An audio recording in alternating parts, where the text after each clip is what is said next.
السلام علیکم golden age کے ویورز حضرت ابراہیم علیہ السلام کے زمانے کے نمرود کا نام نمرود بن کنعان تھا۔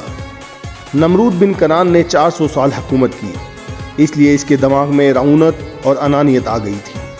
نمرود کے پاس کچھ طلسماتی چیزیں تھیں، مثال کے طور پر تانبے کی بت۔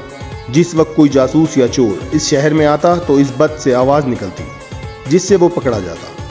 ایک نکارہ تھا، جب کسی کی کوئی چیز گم ہو جاتی تو اس پر چوب مارا جاتا اور نکارہ اس چیز کا پتہ دیتا۔ ایک آئینہ تھا جس سے غائب شخص کا حال معلوم ہوتا تھا، جب اس آئینے میں نظر کی جاتی تو وہ غائب آدمی، اس کا شہر اور قیام گاہ اس میں نمودار ہو جاتی۔ نمرود کے دروازے پر ایک درخت تھا جس کے سائے میں درباری لوگ بیٹھتے تھے۔ جوں جوں آدمی بیٹھتے جاتے اس کا سایہ پھیلتا جاتا۔ 1 لاکھ تک آدمیوں کے لیے سایہ پھیلتا رہتا، اور اگر 1 لاکھ سے ایک بھی زیادہ ہو جاتا تو وہ سایہ غائب ہو جاتا اور سارے کے سارے دھوپ میں آ جاتے۔ ایک حوض تھا جس سے مقدمات کا فیصلہ ہوتا تھا۔ مدعی اور مدعالیہ باری باری اس حوض میں داخل ہوتے۔ جو سچا ہوتا اس کے ناف کے نیچے تک پانی رہتا، اور جو جھوٹا ہوتا اس میں غوطہ کھاتا۔ اگر فوراً توبہ کر لیتا تو بچ جاتا، ورنہ ہلاک ہو جاتا۔ اس قسم کے طلسمات پر نمرود نے دعوی خدائی کر دیا۔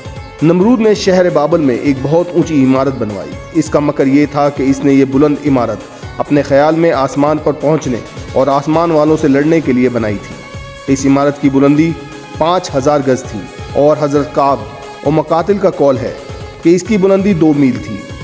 اللہ تعالیٰ نے ایک ہوا چلائی اور وہ عمارت گر پڑی۔ جب وہ عمارت گر پڑی تو گھبراہٹ سے لوگوں کی زبانیں بدل گئیں۔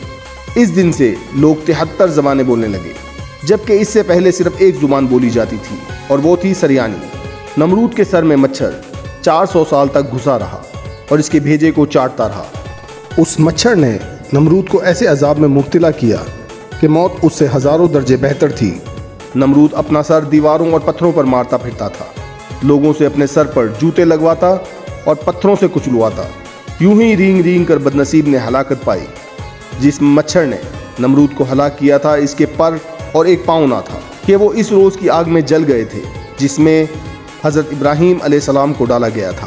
اس مچھر نے بارگاہ الہی میں عرض کی تھی اور اسے حکم ہوا تھا کہ مت رو، میں تیرے ہاتھوں نمرود کو ہلاک کروں گا، اور پھر رب تعالیٰ کے حکم سے یہ مچھر نمرود کے دماغ میں گھس گیا۔